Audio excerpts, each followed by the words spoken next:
Kita tidak usah jauh-jauh dulu kita berkiblat. Ke Hadramaut terlalu jauh, mau ke Baghdad terlalu jauh. Cukup di Indonesia ini bagian Hadramiyah, bagian Baghdadiyah, bagian sumber-sumber tasawuf itu telah komplit di Indonesia. Jangan kita mempunyai prasangka bahwa aulia-aulia yang ada di Indonesia ini kiranya makomnya tidak ada yang di sebagian negara-negara yang lain. Qutbil Ghath yang ada di Indonesia ini lebih daripada 80 orang.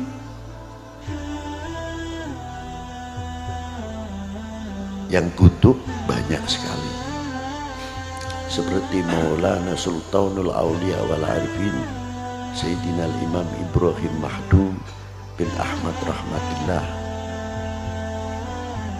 bin Jamal bin Ibrahim Asmarakandi bin Jamaluddin Hussein bin Ahmad Shah Jalal bin Amir bin Abdullah Uthman Khan bin Amir Abdul Malik bin Alwi bin Muhammad Syekh Marbat bin Ali Khalid Wassam bin Alwi bin Muhammad bin Alwi bin Ubaidillah bin Ahmad Al-Muhajir bin Isa An-Naqi bin Muhammad An-Naqi bin Ali Al-Uraidi bin Ja'far Sadiq.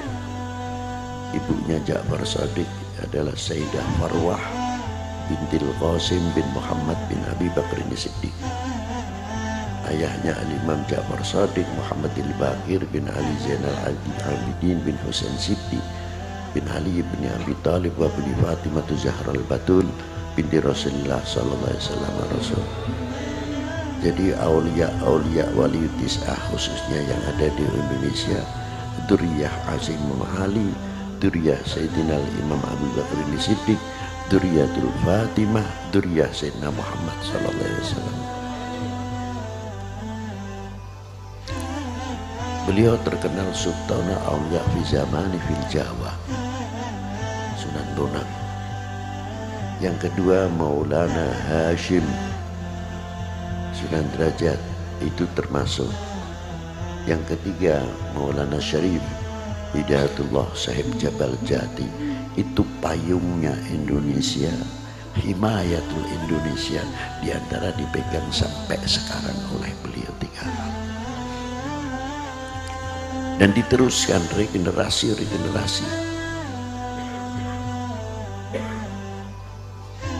Belum yang kutub-kutub setelah beliau. Di Jawa Timur itu kayak apa wali kutub banyak, jangan dikira tidak. Jawa Tengah tidak ketinggalan, Jawa Barat juga sama. Jadi Indonesia itu mempunyai paku-paku, lopian-lopian yang perlu patut untuk dijadikan contoh untuk kita semuanya. Bagaimana cara perjuangan beliau, kita ini menjadi ulama, menjadi kiai enak. Maaf saja, datang sudah tola al-badru alaina, ada yang pakai selawat, makanannya khusus, seolah-olah minumannya gelasnya khusus. Nanti pulang berapa amplopnya ya kita nggak tahu. Tapi apakah kita tidak pernah berpikir ketika eyangnya Mbah Kiai Ma'mun Zubair masuk ke daerah sarang, kita taikkan lagi wali-wali 9 yang terdahulu? Apa dianggapnya wali-wali dahulu enak seperti kita sekarang ini? Menghadapi orang yang belum mengerti beriman, yang belum mengerti bersuci, kencing pun belum tentu ngerti cebok. Bagaimana yang dihadapi masih separuh telanjang dan lain sebagainya.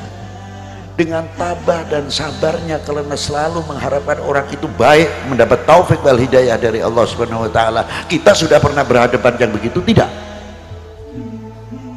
Jangan kita jadi umat ini ahli madahil kubur. Wah, dulu Mbah Maimun masih hidup, tapi sayangnya Mbah Maimun, sayangnya antar pro dan kontra biasa. Tapi setelah meninggal, tidak ada orang kayak Mbah Maimun Zubair. Ya wajar, itu namanya madahil kubur. Ngalem nek wis ning jero kubur ini biasa, lengganan, gak kaget model gitu. Nah, apakah kita ini akan menjadi golongan madahil kubur? Waktu zaman Sunan Kalijogo, coba waktu kita hidupnya, wali kok orjenan, wali kok main gending, katanya wali kok begini. Yang ngukur wali itu siapa?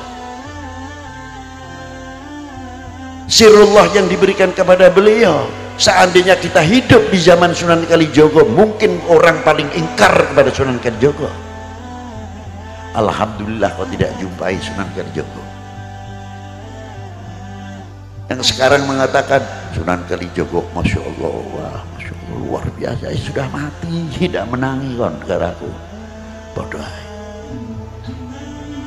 Dan bagaimana aulia-aulia terdahulu, bagaimana para beliau-beliau merintis, diteruskan oleh pewaris-pewaris 9, mengajarkan arkanul wudu, mubtilatul wudu, arkanus sholah, mubtilatus sholah, nawakidus wudu, dan lain sebagainya.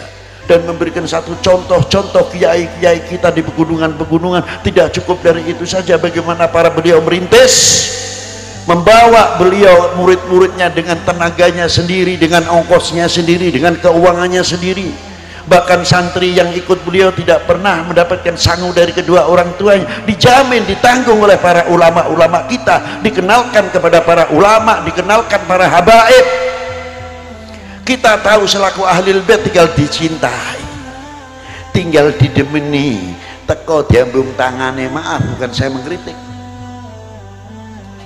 datang tinggal cium tangan. Yang kebetulan ada rezekinya, kita dapat rezeki dari para muhibbin. Jasa siapa itu semuanya? Jasa dari bagian seperti Mbah Maimun, Mbah Maimun. Tapi sekarang kemana Mbah Maimun, Mbah Maimun? Itu tanggung jawab kita bersama untuk membangkitkan berapa ribu Mbah Maimun, Mbah Maimun, supaya hidup di Indonesia ini menjadi penenang umat, menjadi penyejuk umat, seterusnya dan seterusnya.